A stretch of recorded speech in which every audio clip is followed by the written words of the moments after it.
83. Dear Kiddo, take my hand into darkness. The Bedtime Tyrant and the Ghost of Elephant Journal. At a certain point, living with Mom felt less like cohabitation and more like being trapped in an avant-garde experimental theater piece about domestic surveillance, control, and mild vitamin D deficiency. Everything I did was suspicious. Biking? Suspicious. Walking? Highly suspicious. Reading? Extremely suspicious. It's as though I were participating in a game show called Why Is He Defying Me Now?, hosted nightly by Mom in a bathrobe and slowly darkening mood lighting. I couldn't talk to her about work because apparently ideas are threatening. I couldn't have a different opinion because opinions are a form of betrayal. I couldn't argue devil's advocate because apparently devils aren't welcome in this sacred house of passive aggression. Every conversation was like walking a tightrope across a canyon of volcanic emotion while juggling knives and copies of the 4 agreements. Let me give you a real gem of an evening. It was around 8 o'clock, which in most households is normal adult wind-down time, but in Mom's domain, it was sacred couples bedtime, also known as mandatory co-slumbering hour. You had just been put down to sleep. The house was quiet. I had settled in with the book, Stephen King's The Shining, because I enjoy relaxing with stories about haunted hotels and axe-wielding husbands who slowly lose their minds. In hindsight, possibly a little on the nose. Suddenly, like an undercaffeinated ghost, Mom appeared in the doorway in a bathrobe with the belt tied like she was about to sentence me to emotional detention. "You need to come to bed," she declared. I blinked. "Why?" "Because couples are supposed to go to bed at the same time," she said, arms folded, eyes narrowing like an overzealous sleep camp counselor. Now, I'd never heard this before, from her, from a therapist, or even from my divorced friend in Taos who still makes out with his ex-wife during Mercury retrograde. I squinted, suspicious. "Where'd you get that idea?"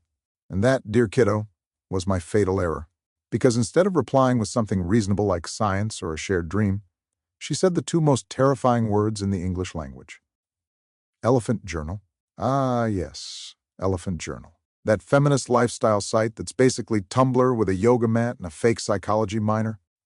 Mom loved forwarding me articles from this place. Articles like "You're not depressed, you're just a Pisces," or "Why you should break up with him if he owns a George Foreman grill."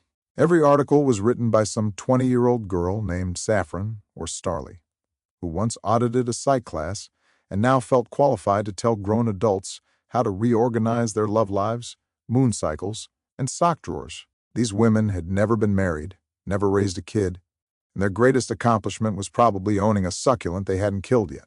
And yet, here was Mom, quoting their gospel like bedtime orthodoxy. I dared to push back. I explained, gently, that most couples I knew did not treat synchronized sleep as a moral imperative. I mentioned how schedules could differ.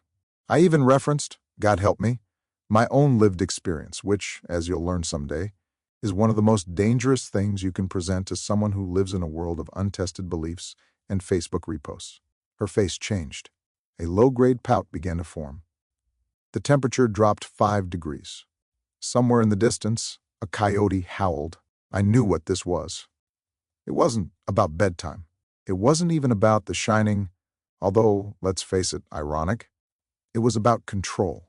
Total, immersive, bedtime dictatorship. And I, dear reader, was the rogue state. I held my ground, refused to enter the chamber of mandated coupledom. And thus began the great bedtime standoff of 20XX.